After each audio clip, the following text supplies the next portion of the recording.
Hi everyone, I am Ram Bhatt, Junior Associate, State Bank of India. SBI Junior Associate का notification आ चुका है और approx 50 days बचे हैं आपके प्रीलिम्स एग्जामिनेशन होने में, क्योंकि जून आपकी टेंटेटिव डेट है प्रीलिम्स एग्जामिनेशन की। तो इन 50 दिनों में आपकी क्या स्ट्रेटजी होनी चाहिए प्रीलिम्स एग्जामिनेशन को क्लियर करने के लिए, आज हम इसके बारे में डिस्कस करने वाले हैं। तो चलिए शुरू करते हैं। सबसे पहले मैं बात करना चाहूँगा कि प्रीलिम्स एग्जामिनेशन में आपके कौन कौन से सब्जेक्ट्स आएंगे। तो सबसे पहले आपका इंग्लिश सेक्शन ओपन होने वाला है। 30 क्वेश्चंस रहेंगे 30 नंबर्स के और आपके लिए 20 मिनट्स का टाइम दिया जाएगा। देन उसके बाद आपका मैथ्स का सेक्शन खुलेगा, आपको 35 क्वेश्चंस दिए जाएंगे 35 नंबर्स के और आपको 20 मिनट का ही टाइम दिया जाएगा। देन लास्ट आपका रीजनिंग सेक्शन खुलेगा, 35 क्वेश्चंस रहेंगे 35 नंबर्स के और आपको 20 मिनट्स ही दिए जाएंगे। कुल मिला के 60 मिनट्स का टाइम रहेगा, 1 घंटे का, और आपको 100 क्वेश्चंस अटेम्प्ट करने होंगे। तो ये रहा आपका सिलेबस और अब हम इसे कैसे क्लियर करेंगे, 50 डेज़ में आपकी क्या स्ट्रेटजी होनी चाहिए, इसके बारे में हम डिस्कशन शुरू करते हैं। देखिए, सबसे पहले मैं बात करूँ इंग्लिश की, क्योंकि सबसे पहला सेक्शन आपका इंग्लिश ओपन होने वाला है। इन 50 दिनों में आपको क्या करना चाहिए। देखो, अगर आप एक बिगिनर हो या आपका 1-2 बार प्रीलिम्स क्लियर हो चुका है तो भी आप इस चीज़ को समझ सकते हैं कि इंग्लिश में सबसे पहले आता क्या क्या है। बात करते हैं तो सबसे पहले रीडिंग कॉम्प्रहेंशन आता है, जो कि 7 से 10 क्वेश्चंस रहते हैं। उसमें 7 से 10 नंबर के 7 से 10 क्वेश्चंस रहते हैं। रीडिंग कॉम्प्रहेंशन कोई भी बेस्ड हो सकता है, स्टोरी बेस्ड हो सकता है, इनोवेशन बेस्ड हो सकता है, टेक्नोलॉजी बेस्ड या इकोनॉमिक्स बेस्ड। स्टोरी बेस्ड तो अब नहीं आता है, बट इनोवेशन, टेक्नोलॉजी या इकोनॉमिक्स से रिलेटेड ही पैराग्राफ्स आपको देखने को मिलते हैं। तो ये 7 से 10 क्वेश्चन मिलते हैं।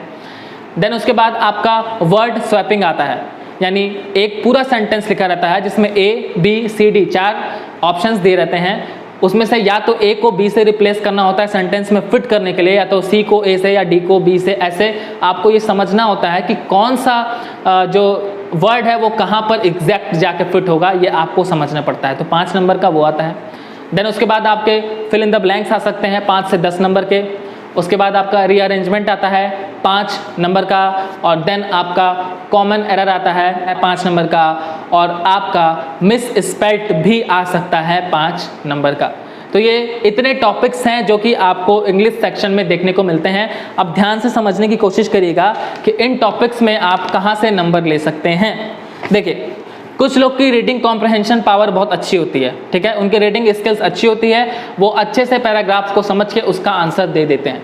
तो अगर आप ऐसे स्टूडेंट हैं जिनकी आरसी बढ़िया है तो आपको सबसे पहले आरसी ही अटेम्प्ट करना है, अगर आपकी रीडिंग स्किल अच्छी है तो, क्योंकि आप आरसी से आराम से 6 से 7 क्वेश्चंस निकाल सकते हो। जैसे मैं अपनी बात करूं तो मेरी रीडिंग कॉम्प्रहेंशन पावर अच्छी थी। मैं सबसे पहले आरसी में क्या करता था, 2 से 3 नंबर सिनोनिम्स और एंटोनिम्स से लेता था। आपको भी यही करना है। सबसे पहले पैराग्राफ पढ़ने नहीं बैठ जाना है। पता चले आप पैराग्राफ पूरा पढ़ गए और आपको समझ में नहीं आया और फिर क्वेश्चन भी नहीं समझ में आया। सबसे पहले आरसी में आपको क्या करना है, सिनोनिम्स और एंटोनिम्स के क्वेश्चन खोलने हैं और उसके बाद उस वोकैब को समझना है। अगर वो वोकैब आपको जाना पहचाना लग रहा है तो पूरा पैराग्राफ में वोकैब बोल्ड में लिखा होता है, वहाँ पर जाके उसको आप पढ़ेंगे तो आपको समझ में आ जाएगा कि इसका सिनोनिम या इसका एंटोनिम क्या होगा। तो मैं वहाँ से 2-3 नंबर सबसे पहले क्लियर कर लेता था। देन उसके बाद मैं कभी भी पैराग्राफ्स पढ़ना पहले शुरू नहीं करता था, मैं सबसे पहले क्वेश्चंस पढ़ता था। और अगर एक क्वेश्चन ऐसा है जिसमें डायरेक्टली कोई न्यूमेरिकल वैल्यू पूछी जा रही है, जैसे कोई रियॉट्स हुए 1984 में और पूछा गया कि वो रियॉट्स कब हुए थे, तो आपको उस पैराग्राफ में 1984 का जिक्र मिलेगा। न्यूमेरिकल वैल्यू पूछी जा रही है तो आप तुरंत खोज सकते हो। कोई भी ऐसी वैल्यू पूछी जा रही है, किसी ऐसे पर्सन के बारे में पूछा जा रहा है जो कि आपको एग्जैक्ट तुरंत आंसर मिल सकता है, तो आप खोज सकते हो। बट कुछ कुछ क्वेश्चंस ऐसे होते हैं जिसमें क्वेश्चन दिया रहता है कि इसमें से कौन सा फॉलो नहीं कर रहा है, और उसमें 4 ऑप्शन दिए रहते हैं। तो उसके लिए जब तक आप पूरा पैराग्राफ पढ़ नहीं लेंगे तब तक आप बता ही नहीं पाएंगे कि इसमें से कौन सा फॉलो नहीं कर रहा है। तो वो मैं अटेम्प्ट नहीं करता था। मैं सबसे पहले 1 लाइनर क्वेश्चन अटेम्प्ट करता था जिसमें डायरेक्ट एक ही ऑप्शन आंसर है और आप डायरेक्ट उस आंसर को खोज सकते हैं। तो मैं वो क्वेश्चन पढ़ता था, फिर मैं जल्दी से वो पैराग्राफ पढ़ता था और उस जगह पहुंचने की कोशिश करता था जहां इस क्वेश्चंस का डिस्कशन किया गया है। तो इस तरह आप कर सकते हैं अगर आपकी आरसी अच्छी है तो। अगर आपकी आरसी अच्छी नहीं है तो आप सबसे पहले आरसी नहीं अटेम्प्ट करेंगे, आप सबसे पहले वर्ड स्वैपिंग वाले क्वेश्चंस अटेम्प्ट कर सकते हैं, क्योंकि मुझे लगता है वर्ड स्वैपिंग वाले क्वेश्चंस ईजी होते हैं। जब आप एक पूरा सेंटेंस पढ़ते हैं तो उसमें कहीं ना कहीं जो वर्ड्स आपके आ रहे हैं वो आपको पता चल जाता है कि यहाँ पर प्रियोरिटी नहीं होनी चाहिए, यहाँ पर तो कोई और सेंटेंस फिट बैठ सकता है। पूरा जब आप सेंटेंस पढ़ते हो तो वो अपने आप आपको एरर देखने को मिल जाता है कि यार यहाँ पे स्पेशल नहीं होना चाहिए, यहाँ पर प्रियोरिटी नहीं होनी चाहिए, यहाँ पर गुड नहीं होना चाहिए, वो आपको अपने आप देखने में मिल जाता है। तो ये मुझे सबसे ईजीएस्ट लगता है, आप यहाँ से 5 नंबर आराम से कैरी कर सकते हैं। उसके बाद आपको क्या करना है, उसके बाद आपको मिस स्पेल्ड पर जाना है। मिस स्पेल्ड से आप 5 नंबर ले सकते हैं अगर आपका वोकैब अच्छा है। देन आप रीअरेंजमेंट कर सकते हैं और फिलर कर सकते हैं। तो इसलिए आपको 50 दिन में करना क्या है, सबसे पहले आपको ऐसे क्विजेस लगाने हैं जिसमें word swapping, miss spelled, rearrangement, RC और फिलर ये सब हों। अगर आप मॉक टेस्ट दे भी रहे हैं तो भी आपको यही करना है, इन सारे क्वेश्चंस को ज़्यादा से ज़्यादा अटेम्प्ट करना है, क्योंकि यहाँ पर आपके नंबर आराम से क्लियर हो सकते हैं और इन सब पर ही आपको ज़्यादा ध्यान देना है। इसके लिए इन 50 दिनों में आपको क्या करना है, मैंने आपको हमेशा बोला है कि आप 2 या 3 मॉक टेस्ट तो देंगे। मॉक टेस्ट में ये सारे क्वेश्चंस आ रहे होंगे, तो जैसे कि वर्ड स्वैपिंग हो गया, मिस स्पेल्ट हो गया, रीअरेंजमेंट हो गया, फिलर्स हो गया, सिंगल फिलर्स हो गया, इन सब पे आपको ज़्यादा फोकस करना है। इसके अलावा मैं आपसे हमेशा बोलते आया हूँ कि आपको एडिटोरियल ज़रूर पढ़ना चाहिए। तो अगर आप अभी एडिटोरियल पढ़ रहे हैं, एक एडिटोरियल पढ़ रहे हैं और उसके वोकैब अच्छे से लर्न कर रहे हैं, तो आप सही ट्रैक पे हैं। उसके अलावा यही आपको क्विज सॉल्व करना है। बट कौन कौन से क्वेश्चन सॉल्व करने हैं, कॉमन एरर को मैं आपसे कहना चाहूँगा कि आप चाहें तो स्किप कर सकते हैं, क्योंकि कॉमन एरर को हमेशा सबसे लास्ट में ही सॉल्व करना चाहिए। अगर आपकी कॉमन एरर पर यानी ग्रामेटिकल रूल्स पर पावर अच्छी है तो आप कॉमन एरर को सॉल्व कर सकते हैं। बट मैक्सिमम लोगों की कॉमन एरर पर पावर अच्छी नहीं होती है, तो आप चाहें तो इसको लास्ट में अटेम्प्ट कर सकते हैं या इस पर कम प्रैक्टिस कर सकते हैं। बट आपको इन 50 दिनों में इंग्लिश के लिए क्या करना है, मैं सीधे सीधे आपको बता दे रहा हूँ। आपको मॉक टेस्ट जो आप दे रहे हो उसमें 30 क्वेश्चंस आप सॉल्व कर ही रहे होंगे, तो उनको बहुत ध्यान से सॉल्व करना है, खासकर इन सब क्वेश्चंस पर जो मैंने अभी आपको बताया, जैसे स्वैपिंग पे, मिस स्पेल्ड पर, रीअरेंजमेंट पर, ठीक। उसके अलावा आपको एक एडिटोरियल पढ़ना है और उसके वोकैब आपको बहुत अच्छे से याद करने हैं। देखिए, इन 50 डेज़ में जो आप एडिटोरियल पढ़ोगे और जो आप वोकैब लर्न करोगे, नई टाइप के वोकैब आपको मिलेंगे इन 50 दिनों में, वही आपके एग्जामिनेशन में आने के चांसेस ज़्यादा हैं, क्योंकि बैंकिंग आपसे लेटेस्ट पैटर्न पर बेस्ड चीज़ें पूछता है। तो अगर आप इन 50 दिन में एडिटोरियल पढ़ने की हैबिट डाल लेते हो, बहुत ही ज़्यादा कारगर साबित होने वाली है।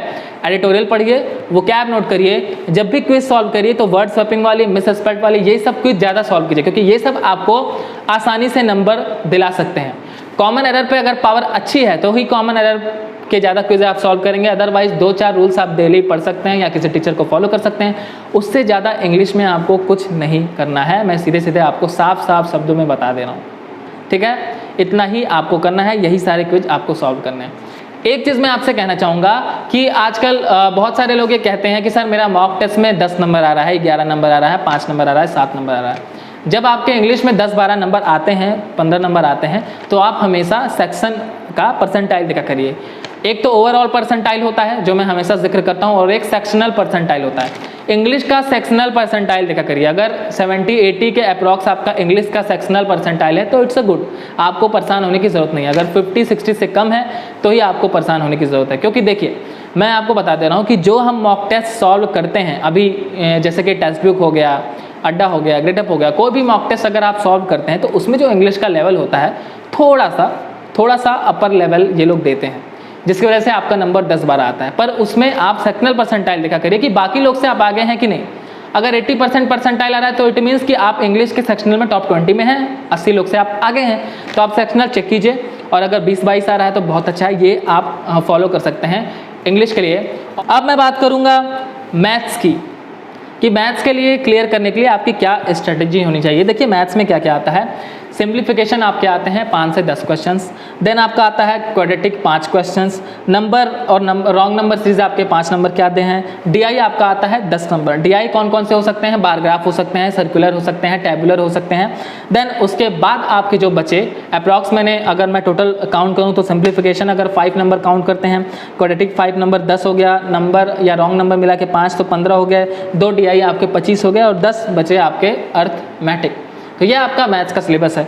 अब जो बिगनर है उनका अर्थमेटिक तो क्लियर होगा नहीं अभी, या उनकी अर्थमेटिक पर पकड़ नहीं होगी, तो वो बहुत परेशान होंगे कि सर हम मैथ्स कैसे अटेम्प्ट करेंगे। देखिए मैं आपको एक बहुत अच्छा तरीका बता रहा हूँ, आपको क्या करना है। आप एक काम करिए, अर्थमेटिक में अगर आप चाहें तो सारे चैप्टर्स के 100 क्वेश्चंस अगर आप एक दिन में लगाते हैं तो काफ़ी हद तक आपके बेसिक्स क्लियर हो जाएंगे। और मुश्किल से 13-14 चैप्टर हैं, 14 डेज में आप अगर 1400 क्वेश्चंस लगाते हैं सारे चैप्टर्स के तो भी आपके बेसिक्स क्लियर हो सकते हैं। बट अगर आप ऐसा नहीं कर पा रहे हैं और आपको समझ में नहीं आ रहा है तो मैं बता दे रहा हूँ, अर्थमेटिक के लिए आप सिर्फ 2-3 चैप्टर बहुत बढ़िया से पढ़ लीजिए इन 50 दिनों में। कौन कौन से? परसेंटेज पढ़ लीजिए, रेशियो पढ़ लीजिए और एवरेज पढ़ लीजिए और प्रॉफिट लॉस पढ़ लीजिए। बस ये 4 चैप्टर को आप 4-4 दिन का टारगेट बना के, जैसे 4 दिन आप सिर्फ और सिर्फ परसेंटेज पढ़िए, परसेंटेज के 400-500 क्वेश्चंस लगाइए। देन उसके बाद आप एवरेज पर जाइए, देन उसके बाद आप रेशियो पर जाइए, देन उसके बाद आप प्रॉफिट लॉस पर जाइए और 5-5 दिन करके आप 20 डेज में इन 5 चैप्टर्स के 4 चैप्टर्स के बहुत सारे क्वेश्चन लगा लीजिए। ये 4 चैप्टर अगर आपने पढ़ लिया तो मैं बता रहा हूँ आपका फ़ायदा क्या है। आपका सबसे इंपॉर्टेंट डाटा इंटरप्रिटेशन जो आता है वो परसेंटेज, रेशियो, एवरेज, एज और प्रॉफिट लॉस, इन पर ही बेस्ड होता है। जो भी डीआई आपको प्रीलिम्स में देखने को मिलेगी वो इन पर ही बेस्ड होती है। और अगर ये 4-5 चैप्टर आप बहुत ही बारीकी से पढ़ लेते हैं तो मेरे दोस्त ये जो डाटा इंटरप्रिटेशन है वहाँ से आप 10 क्वेश्चंस आराम से खींच लोगे। क्योंकि अगर बार ग्राफ आएगी तो भी आप लगा लोगे, सर्कुलर आएगी तो भी लगा लोगे, टेबुलर आएगी तो भी लगा लोगे। तो ये सारी जो डीआई आती है वो परसेंटेज पर ही बेस्ड होती है, रेशियो पर ही बेस्ड होती है। तो इन 50 दिनों में 4 चैप्टर अगर मैंने बताए हैं तो 5-5 दिन का टारगेट बना लो, 5-4 जा 20 और 20 डेज में इन चारों चैप्टर्स को बढ़िया से क्लियर कर लो। एसडी यादव की बुक से या आर एस अग्रवाल की बुक से या किसी यूट्यूब पर जो टीचर पढ़ा रहे हैं उनको फॉलो करके जब आपके ये चैप्टर्स क्लियर हो जाएं तो आपको सबसे ज़्यादा टाइम डाटा इंटरप्रिटेशन पर देना है। मॉक टेस्ट में आपके डाटा इंटरप्रिटेशन मिलेंगे। इसके अलावा मैं आपको बता दूं, अर्थमेटिक पर बहुत ज़्यादा परेशान होने की ज़रूरत नहीं है। आप सबसे ज़्यादा सॉल्व करेंगे सिंप्लीफिकेशन, क्योंकि यहाँ से 5 से 10 नंबर आप कैरी करेंगे। आप सबसे ज़्यादा सॉल्व करेंगे क्वाड्रेटिक, नंबर राउंड सीरीज और डीआई। अर्थमेटिक अगर आपके मॉक टेस्ट में आ रहे हैं तो स्टार्टिंग में आपको इसको स्किप करना है। अगर अर्थमेटिक आपका बहुत अच्छा नहीं है तो समझ लेना, ये समझ कर चलना, ठीक है। तो इन 50 दिनों में सबसे ज़्यादा प्रैक्टिस करना है simplification, quadratic, number series, wrong number series and data interpretation पर। और इसके अलावा एक चीज़ मैं आपको बताना चाहूँगा कि आपको और मैं एक काम दे रहा हूँ। सबसे पहले तो 1 से लेकर 50 तक का स्क्वायर बिल्कुल कंठस्थ कर लीजिए। 1 से 50 तक का स्क्वायर कंपलसरी है, इसमें कोई भी रिबेट आपको नहीं दी जाएगी। आपको स्क्वायर बिल्कुल रटा होना चाहिए 1 से लेकर 50 तक। मेरी बात करूं तो मैं अप्रॉक्स 70-80 तक लर्न किया हुआ था, मुझे अच्छे से लर्न था। मैंने ट्राई 1 to 100 का किया था बट मैं थोड़ा बहुत भूल जाता था, पर फिर भी मुझे 70-80 तक लर्न रहता था। आपके लिए मैं अभी चाहूँगा कि आप 50 दिनों में 50 से 60 तक का स्क्वायर लर्न कर लें। 1 से लेकर 50 तक का स्क्वायर लर्न कर लें, बहुत बेनिफिट होने वाला है सिंप्लीफिकेशन में। उसके बाद क्यूब आपको 1 to 30 एकदम अच्छे से लर्न होना चाहिए, एकदम अच्छे से लर्न कर लीजिए क्यूब। उसके अलावा क्या करिए, टेबल्स लर्न कर लीजिए। कितने तक? 25 तक। कितने तक? जी हाँ, 25 तक। अगर आप चाहते हैं कि मैथ्स में आपकी कैलकुलेशन बहुत बढ़िया रहे तो 25 तक वो भी अच्छे से लर्न कीजिए, ठीक है। जैसे अगर आपसे कोई पूछता है 8 9 72 तो आप डायरेक्ट बताते हो 8 9 72, आपको सोचने में टाइम नहीं लगता। बट कभी कभार आपसे लोग पूछते हैं कि 16 6 तो आपको टाइम लग जाता है, आप 96 बताने में कभी कभार कंफ्यूज हो जाते हो। अगर आपसे बोला जाए 17 5 तो आपको 85 बताने में टाइम लगता है, क्योंकि आपने अच्छे से टेबल्स लर्न नहीं किए हैं। अगर आपसे पूछा जाए 23 3 69 तो आप नहीं बता पाओगे। क्यों? क्योंकि आपने उस तरह नहीं याद किया जैसे आपने बचपन में 1 to 10 को टेबल को याद किया था। तो अभी 50 दिनों में कम से कम 25 तक टेबल्स एकदम उंगली पर लर्न होने चाहिए आपको, ठीक है। जैसे 24 5 या 120 ऐसे एकदम 1 सेकंड में आपको लर्न होना चाहिए, ये चीज़ आपको करना है, ठीक है। तो स्क्वायर, क्यूब और 25 तक टेबल, देन उसके बाद अपनी कैलकुलेशन स्पीड पर काम करना है। जब आप सिंप्लीफिकेशन और क्वाड्रेटिक सॉल्व कर रहे हो तो कैलकुलेशन जल्दी जल्दी करने की कोशिश कीजिए। बहुत सारी कैलकुलेशन आप चाहो तो दिमाग में भी कर सकते हो। तो इन 50 दिनों में ये आपको करना है। मैंने बोला अर्थमेटिक के लिए बहुत ज़्यादा परेशान होने की जरूरत नहीं है, सिर्फ 4-5 चैप्टर पढ़ लो। अगर सारा पढ़ने की आप में हिम्मत है तो मैंने मैथ्स का एक वीडियो बनाया हुआ है, how I prepared for maths, उसके लिंक मैं डिस्क्रिप्शन में दे दे रहा हूँ, वो चाहो तो आप देख सकते हो। और एक बात और कहना चाहूँगा कि मैंने SBI junior associate first attempt में कैसे क्लियर किया था, उस वीडियो को लगभग 1,80,000 लोगों ने देख चुका है। और वो वीडियो बहुत ही ज़बरदस्त वीडियो है, आप चाहें तो उसको जाकर देख सकते हैं। उसमें मैंने एकदम क्लियर कट बातें की है और आपको बताई है कि आपको करना क्या चाहिए। तो वो भी मैं लिंक डिस्क्रिप्शन में दे दे रहा हूँ, उस वीडियो को आप जाकर ज़रूर देखिएगा। बहुत ही शानदार तरीका उसमें आपको बताया गया है। देन अब हम बात करेंगे रीजनिंग सेक्शन की, कि रीजनिंग सेक्शन को कैसे क्लियर करना है। पहले बात करेंगे रीजनिंग में आता क्या है। रीजनिंग में आपके 3 से 4 पजल्स आ जाते हैं, मान लो 15 to 20 नंबर्स तो आपके पजल्स ही आ जाते हैं। देन उसके बाद सिलॉक्स और इनइक्वालिटी, कभी कभार ऐसा होता है कि 5 सिलॉक्स और 5 इनइक्वालिटी आ जाते हैं तो ये 10 नंबर कवर करते हैं। बट अभी थोड़ा टफ हो गया पेपर, तो अभी क्या होता है कि 2-3 इनइक्वालिटी आ जाते हैं और 2-3 सिलॉक्स आ जाते हैं। ओवरऑल 5 नंबर में ही दोनों को समेट दिया जाता है। ये तो अभी जब पेपर आएगा तो आपको पता चलेगा। तो अगर चलो मैं 5 नंबर ही मानता हूँ और 15 नंबर मैं पजल्स के मानता हूँ तो 20 नंबर ये हो गए।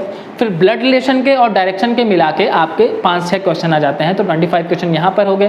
देन उसके बाद आपके जो 5-10 क्वेश्चन बने रीजनिंग में वो मिसलेनियस आते हैं, जैसे कोई अल्फा न्यूमेरिक सीरीज दे देती है, उसके राइट और लेफ्ट में कहाँ कॉन्सोनेंट आ रहे हैं, कहाँ वोवेल आते हैं, ऐसे क्वेश्चंस आपको देखने को मिल जाते हैं। तो रीजनिंग में आपको कैसे क्या करना है ये मैं आपको बता दूं। इन 50 दिनों में आपको रीजनिंग में सबसे ज़्यादा पजल्स सॉल्व करने हैं। आपके पास ऑफलाइन बुक्स हो सकती है या ऑनलाइन आप मॉक टेस्ट परचेज कर रहे हो तो उसमें भी आपके सेक्शनल रीजनिंग के पजल्स दिए रहते हैं। वहाँ पर जाके सबसे ज़्यादा लगभग 2 से 2.5 से 3 घंटे आपको सिर्फ और सिर्फ पजल सॉल्व करने हैं, क्योंकि रीजनिंग में आपको पजल्स ही जिता पाएगा। पजल्स ही है जो आपको पार करा देगा प्रीलिम्स एग्जामिनेशन, क्योंकि मैं हमेशा कहता हूँ कि रीजनिंग में आपको 35 में 35 अटेम्प्ट करना होता है। तो रीजनिंग में पजल्स पर इन 50 दिनों में सबसे ज़्यादा कमांड बनानी है। उसके बाद जब आप मॉक टेस्ट दे रहे हैं तो सबसे पहले अगर आपका एक आध बार प्री निकल चुका है और आपके पजल्स पर अच्छी कमांड है तो आप सबसे पहले पजल्स अटेम्प्ट कर सकते हैं। बट अगर आपकी अच्छी कमांड नहीं है तो आपको शुरू करना है इनइक्वालिटी से, सिलॉक्स से। उसके बाद ये जो मिसलेनियस क्वेश्चंस आ जाते हैं, right left alphanumeric series आ जाती है, ठीक है, उन सब क्वेश्चंस को आपको पहले अटेम्प्ट करना है। सपोज करिए कि अगर 5 क्वेश्चंस आप सिलॉक के, 5 क्वेश्चन आप इनइक्वालिटी के और 5 से 7 नंबर ब्लड रिलेशन और डायरेक्शन के और 5 से 7 नंबर अल्फा न्यूमेरिक के आप कवर करते हो तो मुश्किल से ये आपके 5 से 7 मिनट में क्लियर हो जाएंगे। सिलॉक्स और इनइक्वालिटी अगर आपकी पकड़ अच्छी है तो बहुत फास्ट आप कर सकते हो, अगर आपके कॉन्सेप्ट्स क्लियर है तो। ये मुझसे आप रिलेट कर पा रहे होगे, अगर आप एक रियल एस्पिरेंट हो तो, पढ़े हुए हो अच्छे से तो आप ये रिलेट कर रहे होगे। तो ये 5-7 मिनट में आपके आराम से 15-20 नंबर मिसलेनियस के क्वेश्चंस हो जाते हैं। फिर ये जो 15-20 पजल बचते हैं उनके लिए आपके पास 10 मिनट बचते हैं। प्रॉपर टाइम में आप चाहो तो पजल सॉल्व कर सकते हो। तो इन 50 दिनों में आपको रीजनिंग के लिए सबसे ज़्यादा पजल सॉल्व करना है, मॉक टेस्ट देने के अलावा जितने कम टाइमर लगाकर सॉल्व करना है। अगर ऑफलाइन दे रहे हैं तो मोबाइल में टाइमर लगा लीजिए 2-2.5 मिनट का, और अगर ऑनलाइन दे रहे हैं तो उसमें तो ऑलरेडी टाइमर होते हैं। तो ये आपको रीजनिंग में करना है, मैथ्स भी बता दिया और इंग्लिश में भी बता दिया। 50 दिन में अगर आप ये डेली बेसिस पर करते हैं, ठीक है, तो आपके पास टाइम तो बचेगा नहीं, ठीक है। आप ये सब आप जब करेंगे तो 8-9 घंटे आपका पूरा टाइम टेबल ये इसमें बीत जाएगा। अदरवाइज़ अगर जो लोग ये सोचते हैं कि मैं प्रीलिम्स के साथ मेंस की भी प्रिपरेशन करना चाहता हूं तो उसके लिए एक वीडियो मैं ऑलरेडी अपलोड कर चुका हूं, उसकी भी लिंक डिस्क्रिप्शन में दे दूंगा, जाकर देख लीजिएगा। ये वीडियो उनके लिए था जो सिर्फ और सिर्फ 50 डेज़ में पहले प्रीलिम्स पर फोकस्ड हैं, जिनको पहले ये सोचना है कि पहले मेरा प्रीलिम्स क्लियर हो जाए, देन उसके बाद हम आगे का सोचेंगे। तो ये उनके लिए था। 50 दिन में अगर ये स्ट्रेटजी आप फॉलो करते हैं तो आपको बहुत अच्छे रिजल्ट मिलेंगे। और बहुत सारे लोग ये कमेंट भी करते हैं कि सर आपकी बताई हुई स्ट्रेटजी मैं फॉलो कर रहा था और मुझे फ़ायदा मिला है। तो अगर आपको ये स्ट्रेटजी अच्छी लगी है तो कमेंट कर ज़रूर बताइएगा। कोई और क्वेरी होगी तो ज़रूर कमेंट करिएगा, मैं रिप्लाई करने की पूरी कोशिश करूँगा। मॉक टेस्ट के लिए लिंक दे दिया हूँ, जाकर परचेज़ कर लीजिए वहाँ से। बहुत ही अच्छा मॉक टेस्ट है, 269 में आपको अवेलेबल करा दिया गया है, जाकर आप खरीद सकते हैं। चलिए आज आपसे अलविदा लेता हूँ, जल्दी ही मिलूंगा नेक्स्ट टॉपिक पर। तब तक के लिए पढ़ते रहिए, खेलते रहिए और मुस्कुराते रहिए।